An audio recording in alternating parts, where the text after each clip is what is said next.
Hello friends, welcome back to our YouTube channel SRJ classes. मैं हूं आपके साथ विकास और आज हम सभी लोग स्टार्ट करने वाले हैं एक नया चैप्टर जिसका नाम है पदावली। ये class 9th UP board Hindi का हमारा चैप्टर नंबर 3 है, पदावली मीराबाई। इसके जो कवित्री हैं मीराबाई, श्री कृष्ण के प्रेम में दीवानी, उनकी भक्त मीराबाई के द्वारा लिखा गया ये चैप्टर है जिसका नाम है पदावली। तो आज इस चैप्टर की हम पूरे चैप्टर की पदावली की व्याख्या को समझेंगे और इसमें जो हमारे प्रश्नोत्तर, इस पद्यांश पर आधारित जो प्रश्नोत्तर पूछे जाते हैं रस छंद अलंकार को लेकर के, उसको भी हम इसमें कवर करने वाले हैं। ठीक है, तो बिना टाइम वेस्ट किए हम इस पूरे चैप्टर को स्टार्ट करते हैं। तो पहला इसमें हमें पद दिया गया है, पदावली का पहला पद इसमें हमें दिया गया है, बसो मेरे नैनन में नंदलाल। बसो मेरे नैनन में नंदलाल, मोर मुकुट मकराकृत कुंडल, अरुण तिलक दिए भाल, मोहन मूरत सांवरी सूरत, नैना बने विशाल। ठीक है, और अधर सुधारस मुरली राजत उर बैजंती माल, क्षुद्र घंटिका कट तट शोभित, नुपुर शबद रसाल, मीरा प्रभु संतन सुखदाई, भक्त वत्सल गोपाल। अब इस पूरे पद का क्या अर्थ है, सबसे पहले मैं बता दूं, इसमें हमारा जो रस है वो हमारा भक्ति रस है, क्योंकि भगवान श्री कृष्ण के प्रति प्रेम को यहाँ पे प्रदर्शित किया गया है मीराबाई के द्वारा। तो यहाँ पर पहला हमारा जो है वो भक्ति रस होगा। ठीक है, रस हमारा कौन सा है, भक्ति रस है। और दूसरा जो पद की अगर बात की जाए तो ये गा गिर के ये जो है ये गाए गए हैं पद, है ना, मीराबाई के द्वारा ये पद गाए गए हैं, इसलिए ये गेय पद है। कौन सा पद है, गेय पद, है ना, गेय पद। तो ये गेय पद है, मीराबाई के द्वारा गाया गया। और इसमें श्री कृष्ण के प्रति मीराबाई की भक्ति का वर्णन इसमें किया गया है।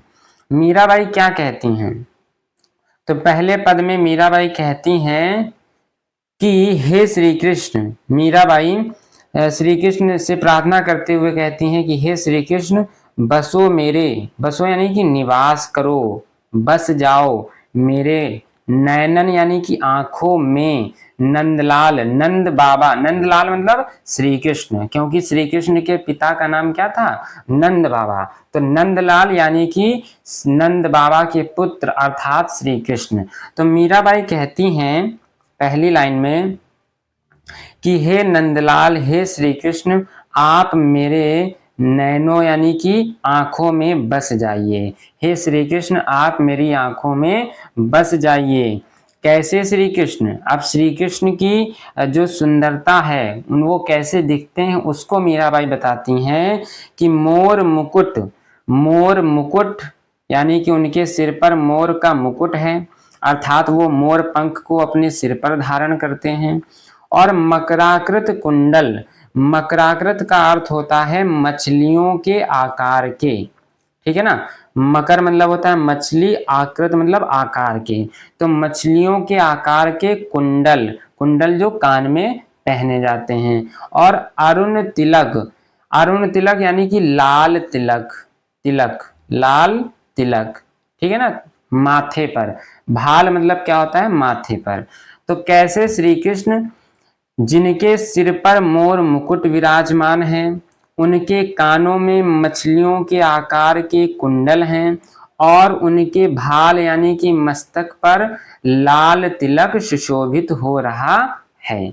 ठीक है, और फिर मीराबाई कहती हैं कि मोहन मूरत सांवरी सूरत, इनकी जो मूर्ति है अर्थात जो श्री कृष्ण है वो मोहने वाले हैं।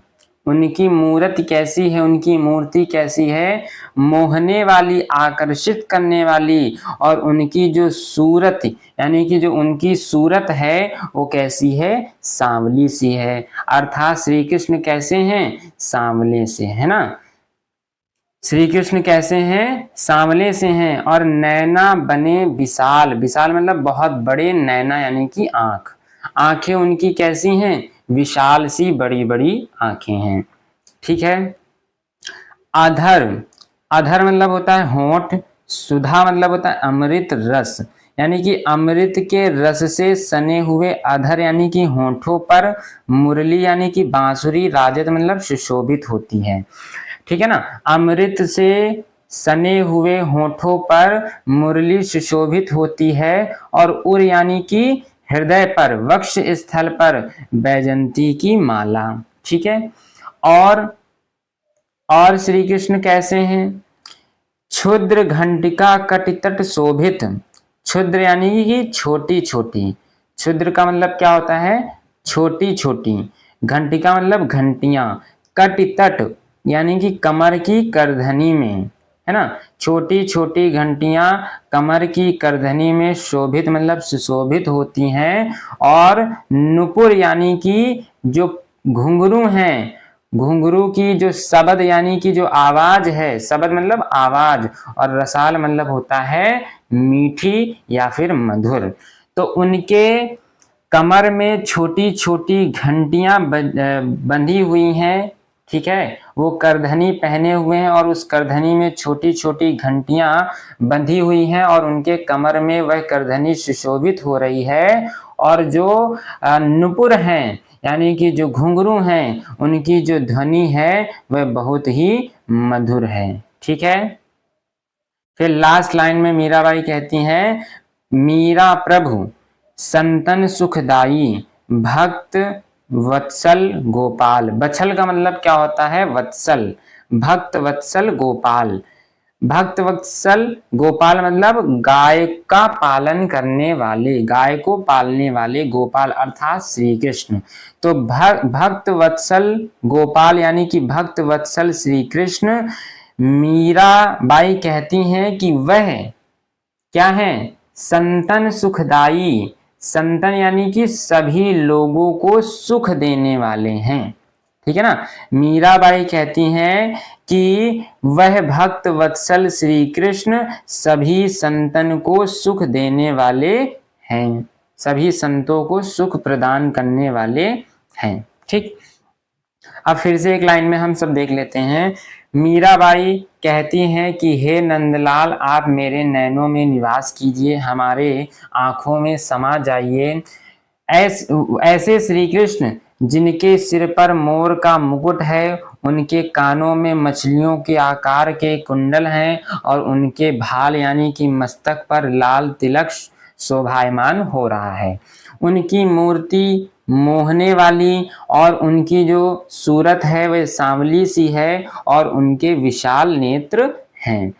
उनके अमृत से सने हुए अधरों यानी कि होठों पर मुरली यानी कि बांसुरी विराजमान है और उनके वक्ष स्थल पर, उनके गले में, सीने पर बैजंती की माला सुशोभित हो रही है अर्थात वह बैजंती की माला को पहनते हैं।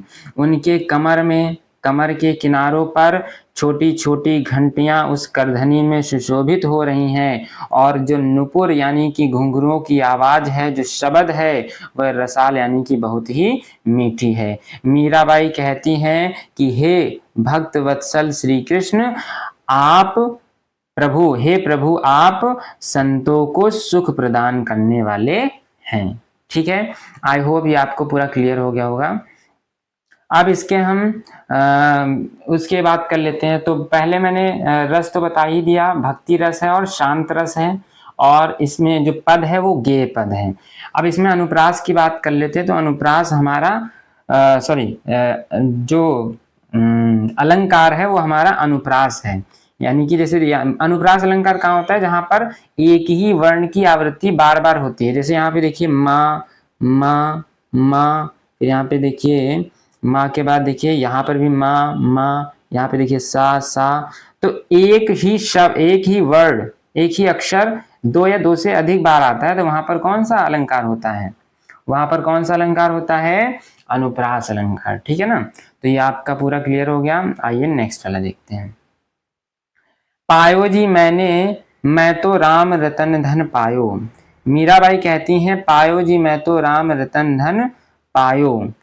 वस्तु अमोलक दी मेरे सतगुरु, कृपा कर अपनायो, जन्म जन्म की पूंजी पाई, जग में सभी खुआयो, खर्चे नहीं कोई चोर न लेवै, दिन दिन बढ़त सवायो, सत की नाव खिवटिया सतगुरु, भव सागर तर आयो, मीरा के प्रभु गिरधर नागर, हरख हरख जस गायो।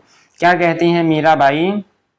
मीराबाई कहती हैं कि पायो जी मैं तो राम रतन धन पायो।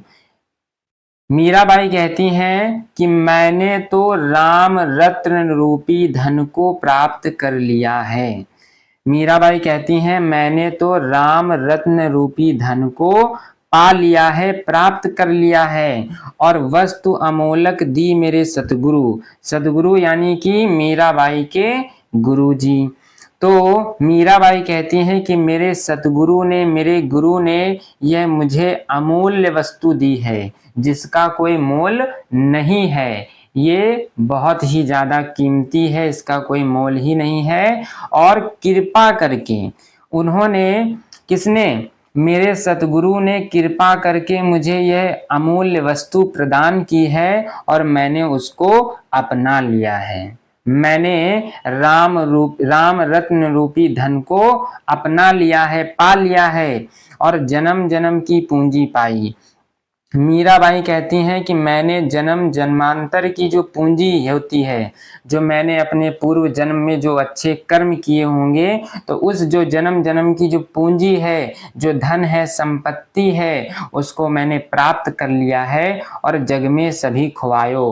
और जग में जो भी चीजें थी उसको मैंने सब खो दिया है। अर्थात जो संसार का जो धन था उसको मैंने खो करके मैंने राम रत्न रूपी धन को प्राप्त कर लिया है।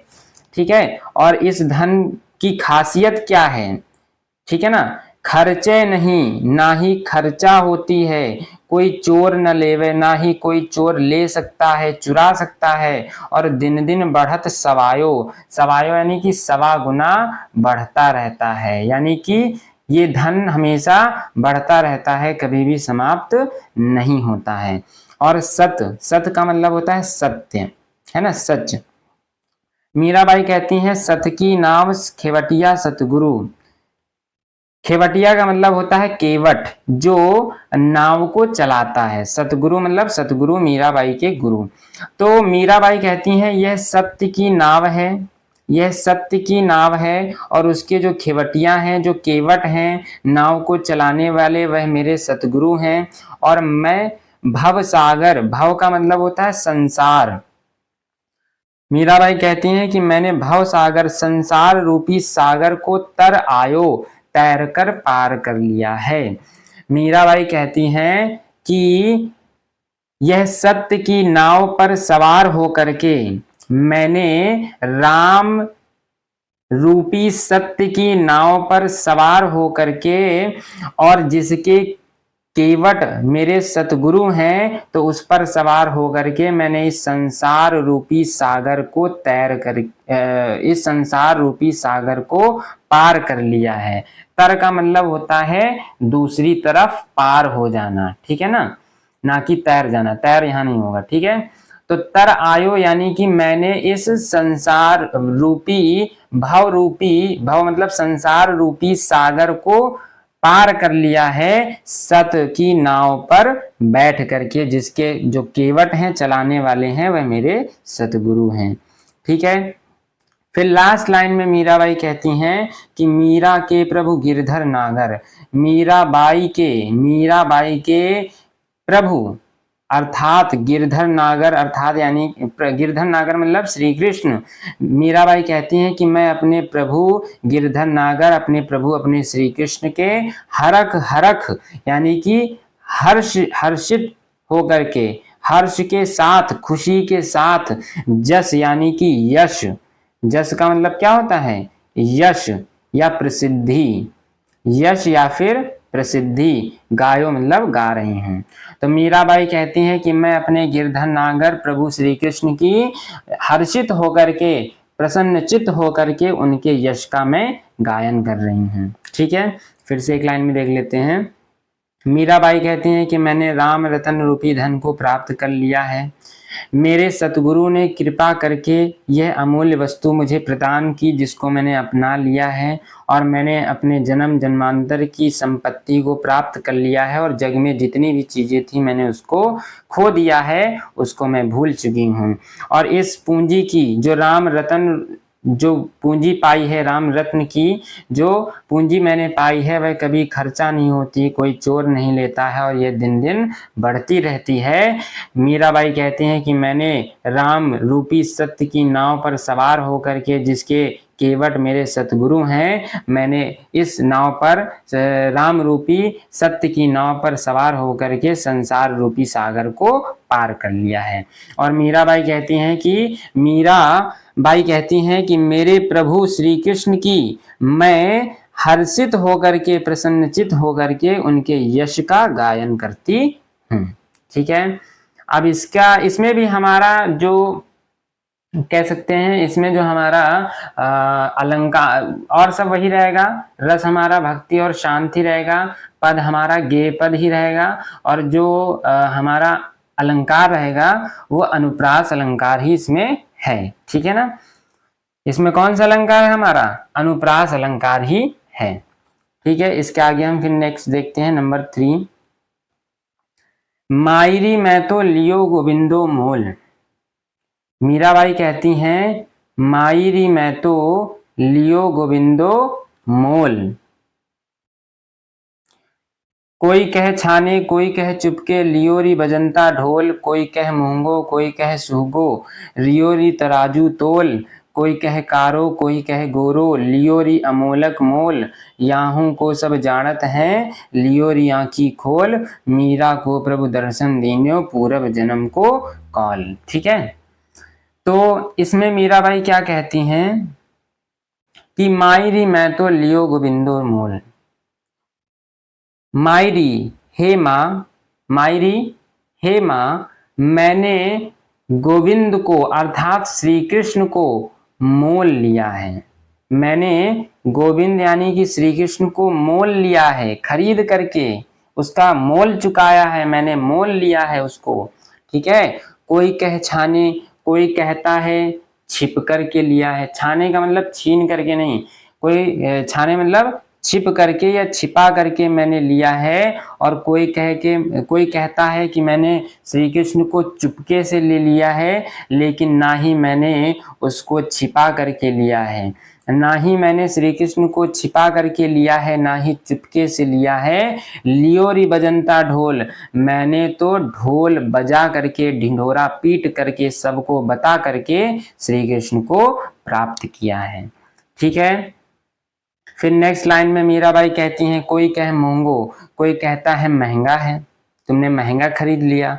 कोई कहता है सुहंगो, यानी कि कोई कहता है सस्ता तुमने खरीद लिया। लियोरी तराजू तोल, लेकिन मैंने ना ही महंगा लिया ना ही सस्ता लिया, मैंने तराजू से तोल करके लिया है, नाप तौल करके लिया है। ठीक है। और कोई कहकारो, कोई कहता है, भाई ये तो दुनिया है, दुनिया तो बहुत कुछ कहती है, दुनिया की हमें सुननी नहीं है। तो मीराबाई कहती हैं कोई कहता है कारो, कोई कहता है श्री कृष्ण काले हैं, कोई कहता है श्री कृष्ण गोरे हैं, लेकिन ना श्री कृष्ण काले हैं ना श्री कृष्ण गोरे हैं, श्री कृष्ण तो सांवले हैं। और मीराबाई कहती हैं, क्या कहती है मीराबाई? लियोरी अमोलक मोल, मैंने जो श्री कृष्ण को प्राप्त किया है उनका तो कोई मोल ही नहीं है, वह अनमोल हैं, वह अमोलक हैं, वह अनमोल हैं। ठीक है। जिनका कोई मूल्य नहीं हो सकता। और मीराबाई कहती हैं सब लोग आप अपनी आंखें खोल करके देख लीजिए, इनको आप सभी जानते हैं, याहू को सब जानत हैं, मतलब जानते हैं, इन श्री कृष्ण को आप सब जानते हैं, इसलिए आंखें खोल करके देख लीजिए। और मीराबाई कहती हैं कि मीरा को प्रभु दर्शन दीन्यो, मीराबाई को अगर श्री कृष्ण ने उनके प्रभु श्री कृष्ण ने दर्शन दिया है तो यह उनके पूर्व जन्म का ही फल है। कौल का मतलब होता है प्रतिज्ञा या फिर पूर्व जन्म का फल या फिर प्रतिज्ञा या संकल्प। तो मीराबाई कहती हैं कि अगर श्री मीराबाई को उनके प्रभु श्री कृष्ण ने दर्शन दिया है, ठीक है ना, दर्शन दिया है, तो यह उनके पूर्व जन्म यानी कि इनके पिछले जन्म का ही कोई फल है। इसलिए पिछले जन्म का फल है, उनकी प्रतिज्ञा है, इसलिए श्री कृष्ण ने मीराबाई को इस जन्म में क्या दिया है, दर्शन दिया है। ठीक है, तो इसमें भी हमारा जो है सब वही रहेगा, सब पूरा सेम वही रहेगा। हमारा इसमें अलंकार भी अनुप्रास ही है, क्योंकि देखिए यहाँ पे का की आवृत्ति हुई है ना, पूरा अनुप्रास अलंकार इसमें। यहाँ ऊपर भी का, यहाँ का की आवृत्ति हुई है, तो इसमें अनुप्रास अलंकार ही हमारा है। चलिए अब नेक्स्ट वाला देख लेते हैं, नंबर 4। इसमें मीराबाई कहती हैं, मैं तो सांवरे के रंग राची, मैं तो सांवरे के रंग राची, साज सिंगार बांध पग घुंघरू लोग लाज तज नाची, और गई कुमत लई साधु की संगति भगत रूप भई सांची, गाय गाय हरि के गुण निस्दिन काल ब्याल सु बाची, उन बिन सब जग खारो लागत और बात सब कांची, मीरा श्री गिरधरन लालसु भगत रसीली जाची। मीराबाई कहती हैं कि मैं तो सांवरे के रंग राची, मैं सांवले अर्थात उस श्री कृष्ण के रंग में रच चुकी हूँ। ठीक है ना, सॉरी, मीराबाई कहती हैं कि मैं सांवले श्री कृष्ण के रंग में रच गई हूँ, मैं श्री कृष्ण को मैंने प्राप्त करके मैं उसके रंग में समाहित हो गई हूँ। ठीक है ना।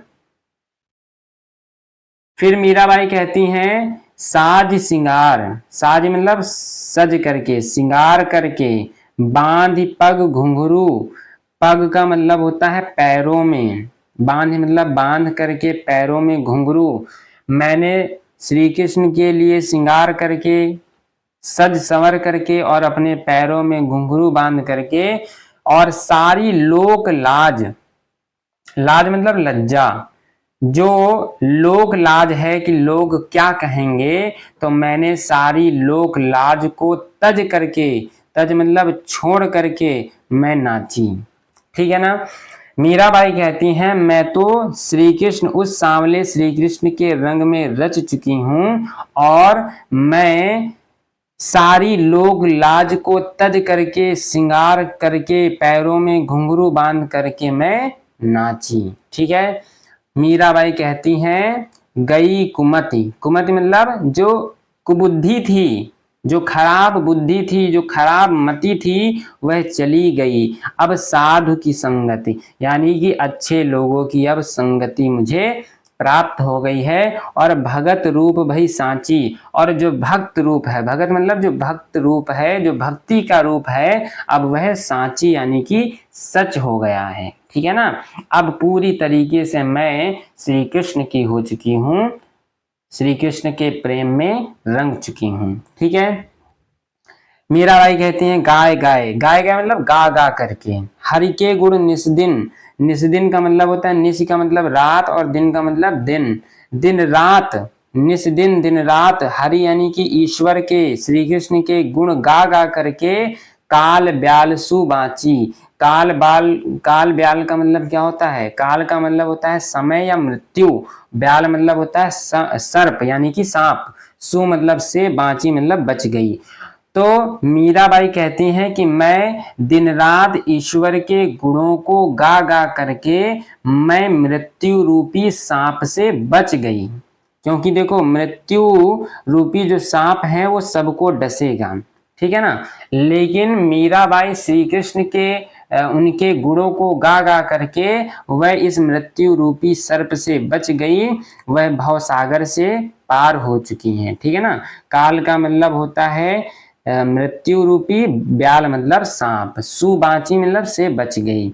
मीराबाई कहती हैं कि मैं इस मृत्यु रूपी सांप से बच गई, और मीराबाई कहती हैं, उन बिन यानी कि उनके बिना, सब जग यानी कि पूरा जग यानी कि संसार, पूरी दुनिया, खारो मतलब व्यर्थ लगती है, खारी, खारी का मतलब नमकीन लगती है, और बात, और जितनी भी बातें हैं सब कांची मतलब कच्ची लगती हैं, झूठी लगती हैं। इस संसार की जितनी भी बातें हैं वह कच्ची लगती हैं, झूठी लगती हैं, और उनके बिना अर्थात श्री कृष्ण के बिना पूरा यह संसार व्यर्थ लगता है, बेकार लगता है। ठीक है। लास्ट वाली लाइन में मीराबाई कहती हैं कि मीरा श्री गिरधरन लालसू।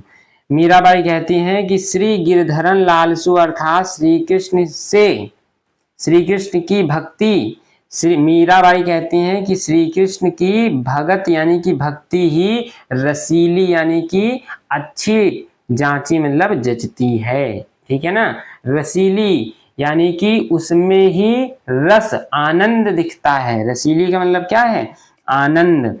मीराबाई कहती हैं कि सिर्फ श्री कृष्ण की भक्ति में ही मुझे आनंद प्राप्त होता है, और इस संसार की जितनी भी बातें हैं वह सब बेकार झूठी लगती हैं, और उनके बिना अर्थात श्री कृष्ण के बिना यह पूरा संसार मुझे बेकार लगता है, खारा लगता है, व्यर्थ लगता है। ठीक है।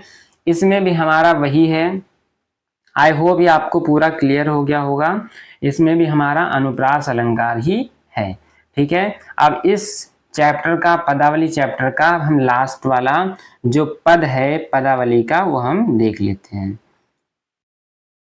मीराबाई क्या कहती हैं? मीराबाई कहती हैं कि मेरो तो गिरधर गोपाल। मीराबाई कहती हैं मेरो तो गिरधर गोपाल, दूसरो ना कोई। मेरे तो सिर्फ गिरधर गोपाल अर्थात श्री कृष्ण हैं, दूसरा मेरा इस संसार में कोई नहीं है। ठीक है ना। मेरो तो गिरधर गोपाल दूसरो ना कोई, और जाके सिर मोर मुकुट मेरो पति सोई, तात मात भ्रात बंधु आपनो न कोई, छाड़ दई कुल की कानी कहा करी है सोई, कोई संतन ढिंग बैठ बैठ लोक लाज खोई, असुवन जल सींच सींच प्रेम बेली बोई, अब तो बेल फैली गई आनंद फल होई, भगत देख राजी हुई जगत देख रोई, दासी मीरा लाल गिरधर तारो अब मोई। मीराबाई क्या कहती हैं कि हे श्री कृष्ण, आप ही मेरे सब कुछ हैं, मेरा इस दुनिया में और कोई नहीं है। मीराबाई कहती हैं मेरे तो सिर्फ गिरधर गोपाल हैं, दूसरा और कोई नहीं है। जाके सिर यानी कि जिनके सिर पर मोर का मुकुट है, मेरो पति सोई, वही मेरे पति हैं। वही कौन है? मेरे पति हैं। और मीराबाई क्या कहती हैं? तात यानी कि पिता, मात यानी कि माता, भ्रात यानी कि भाई, बंधु यानी कि रिश्तेदार। पिता, माता, भाई, रिश्तेदार, आपनो ना कोई, हमारा यहाँ पर कोई नहीं है, मीराबाई कहती हैं। और छाड़ दई कुल की कान, हमने, कान का मतलब होता है मर्यादा। ठीक है ना। मीराबाई कहती हैं कि मैंने अपने कुल की, अपने परिवार की मर्यादा को भी, उसकी क्या प्रतिष्ठा है, सम्मान है, उसको भी मैंने छोड़ दिया। छाड़ दई कुल की कान, मैंने अपने परिवार की, अपने कुल की मर्यादा, मान सम्मान, प्रतिष्ठा को भी छोड़ दिया। कहा करी है कोई कि लोग क्या कहेंगे, लोग कहते रहे, लेकिन मैंने अपने परिवार की, अपने कुल की मान मर्यादा को छोड़ दिया। और क्या किया?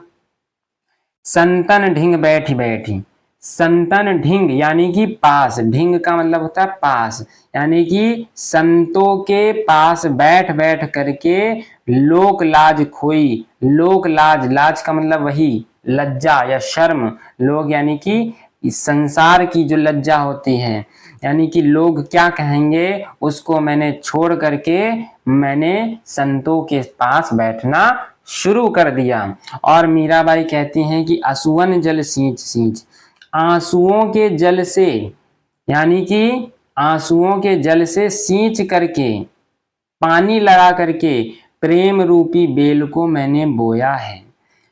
आंसुओं के जल से सींच सींच करके मैंने प्रेम रूपी बेल को बोया है। और मीराबाई कहती हैं अब तो बेल फैल गई, अब वह प्रेम रूपी बेल फैल चुकी है, अब आनंद फल हुई, अब आनंद फल की प्राप्ति होगी। ठीक है ना। फिर भगत देख राजी हुई, भगत यानी कि भक्ति को देख करके मीराबाई कहती हैं मैं राजी हो जाती हूँ, खुश हो जाती हूँ। और जगत यानी कि संसार को देख करके मैं रोने लगती हूँ, यानी कि संसार में केवल दुख ही दुख है, तो इसलिए मैं इस संसार को देख करके रोती हूँ, और जब मैं भक्ति देखती हूँ तो मैं राजी हो जाती हूँ, खुश हो जाती हूँ। तो फिर मीराबाई कहती हैं लास्ट वाले लाइन में, कहती हैं कि दासी मीरा लाल गिरधर, हे लाल गिरधर, हे श्री कृष्ण, मीरा आपकी दासी है। यह दासी मीरा, हे श्री कृष्ण, यह दासी मीरा, तारो अब मोई, अब मुझे तारो। तारो का मतलब होता है उद्धार करो। क्या करो? उद्धार करो, मुझे अब तार दो। ठीक है ना, उद्धार करो। मीराबाई क्या कहती हैं कि हे श्री कृष्ण, यह दासी मीरा, यह आपकी, दासी का मतलब होता है सेविका, या मीराबाई हैं तो सेविका ही, ठीक है। तो मीराबाई कहती हैं कि हे श्री कृष्ण, यह आपकी मीरा आपकी दासी है, आपकी सेविका है। हे लाल गिरधर, हे श्री कृष्ण, तारो यानी कि उद्धार करो, अब मतलब मोई मतलब मीरा, अब मेरा उद्धार करो हे श्री कृष्ण, अब मुझे अपने पास बुला लीजिए। ठीक है, तो इसमें भी हमारा अनुप्रास अलंकार ही है और रूपक अलंकार भी है। ठीक है, रूपक अलंकार कहाँ पे होता है? जहाँ पे रूपक अलंकार वहां होता है जहां पर रूपी आ जाता है। जैसे यहाँ पर आया था प्रेम रूपी बेल। भाई प्रेम की कोई बेल होती है क्या? लेकिन होती नहीं, लेकिन उसको बनाया गया है कि प्रेम रूपी बेल। तो जहां पर रूपी लग जाता है वहां पर हमारा कौन सा अलंकार होता है? रूपक अलंकार। और दूसरा हमारा अनुप्रास अलंकार भी है। ठीक है, इसमें संदर्भ लिखने के लिए आता है, तो संदर्भ में कैसे लिखेंगे? प्रस्तुत पद्यांश या प्रस्तुत जो है काव्य पंक्तियां हमारी पाठ्य पुस्तक हिंदी के काव्य खंड के मीरा सुधा सिंधु से ली गई हैं, और इसका शीर्षक पदावली है। ठीक है ना, शीर्षक का नाम है पदावली। शीर्षक मतलब होता है टॉपिक, और जहां से ली गई हैं तो ये जो सारी पंक्तियां हैं वो मीरा सुधा सिंधु से ली गई हैं। कहाँ से ली गई हैं? मीरा सुधा सिंधु से, आपकी बुक में लिखा हुआ है। ठीक है, तो आई होप ये आपको पूरा चैप्टर क्लियर हो गया होगा। ठीक है, बस यहीं तक हमारा चैप्टर था। ये पूरा चैप्टर पदावली हमारा कंप्लीट हो चुका है। ठीक है, आई होप आपको ये अच्छी तरीके से, कोई भी इसमें डिफिकल्टी आपको नहीं मिली होगी। पूरा मैंने आपको अच्छे से एक्सप्लेन कर दिया है। Okay, thanks for watching.